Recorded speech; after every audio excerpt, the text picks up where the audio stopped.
ప్రతి నెల 2 పక్షాలు, 2 ఏకాదశులు.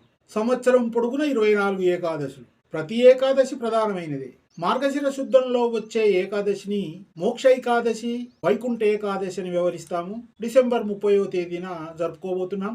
ఆ రోజు హరినామ సంకీర్తనతో దశమి నాడు రాత్రి భోజనం చేయకుండా, ఏకాదశి నాడు నీళ్లు కూడా స్వీకరించకుండా, ద్వాదశి నాడు ఆహారం తీసుకోకుండా ఉండాలంటారు.